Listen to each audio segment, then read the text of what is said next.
চট্টগ্রামের ডেঙ্গু পরিস্থিতি জানাতে এই মুহূর্তে আমাদের সঙ্গে যুক্ত হচ্ছেন সহকর্মী রাজীব বড়ুয়া। রাজীব, ডেঙ্গুর প্রকোপ কেন কমছে না সেখানে এবং এবারের ধরন নিয়ে চিকিৎসকরা কি বলছেন?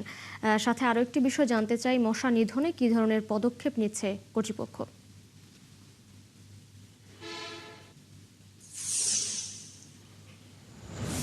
তিশা, শুভ সকাল। চট্টগ্রামে আসলে জুলাই মাসে মূলত ডেঙ্গুর যে আক্রান্তের সংখ্যা সেটি আসলে বেড়ে গেছে। গত বছর আমরা দেখেছি যে এই সময়ে যে আক্রান্ত সেই আক্রান্তের সংখ্যা আসলে বেড়ে যেতে, কেননা এই সময় যেহেতু বৃষ্টিপাত হচ্ছে এবং থেমে থেমে বৃষ্টিপাতের কারণে পানি বিভিন্ন জায়গায় জমে যায়, তো ওই কারণে আসলে এডিস মশার লার্ভা জমে যায়, ফলে ওখান থেকেই মূলত যে ডেঙ্গুর রোগটি আসলে ছড়াচ্ছে। এবং এখানে আসলে দুটি বিষয় দেখা দরকার। একটি হচ্ছে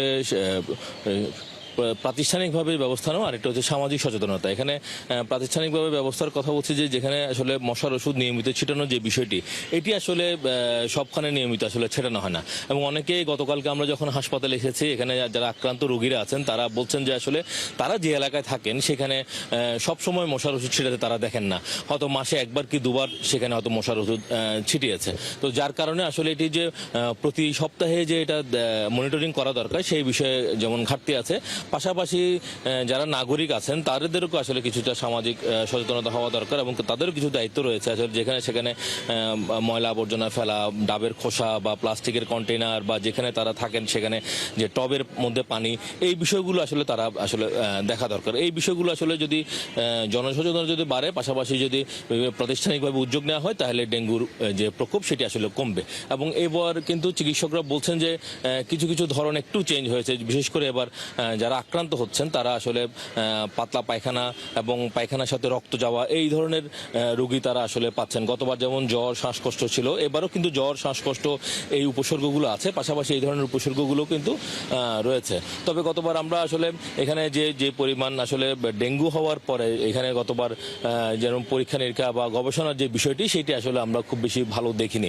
গত বছরের আগের বছর আমরা দেখেছিলাম যে এখানে গবেষণা হয়েছে, তখন কসমোপলিটন একটা ভেরিয়েন্ট চিহ্নিত করতে পেরেছিল, কিন্তু গত বছর এরকম কোনো ধরনের গবেষণাটা ভালোভাবে হয়নি। এই বছর আসলে গবেষণার কোনো কাজ আসলে শুরু করতে পারেনি। এবং চট্টগ্রাম মেডিকেল কলেজ হাসপাতালে যারা সিনিয়র মেডিসিন বিশেষজ্ঞরা আছেন এবং যারা গবেষণার কাজে যুক্ত, তারা বলছেন যে সরকারি সহযোগিতা এই ক্ষেত্রে আসলে খুবই অপ্রতুল এবং বিশেষ করে গবেষণার ক্ষেত্রে তারা এর আগেও কিন্তু গবেষণার জন্য সরকারের কাছে আবেদন করেছেন, সেক্ষেত্রে তারা খুব কম বরাদ্দ পেয়েছেন এবং তারা বলছেন যে তারা বিভিন্ন বেসরকারি সংস্থার কাছে তারা সাহায্য সহযোগিতা চেয়ে কিছুটা গবেষণার কাজ করেছেন। তো এবারও আসলে তারা বলছেন যে আসলে যদি সরকারি অনুদান পায় তাহলে সেক্ষেত্রে গবেষণার কাজটি করতে পারবেন, যেহেতু এই ডেঙ্গুটি এখন সারা বছরের রোগ, ফলে এটি যদি গবেষণা করে যদি নতুন কোনো ভ্যারিয়েন্ট বের করতে পারে তাহলে সেক্ষেত্রে রোগীদের চিকিৎসার ক্ষেত্রে অনেক বেশি অগ্রগতি হবে।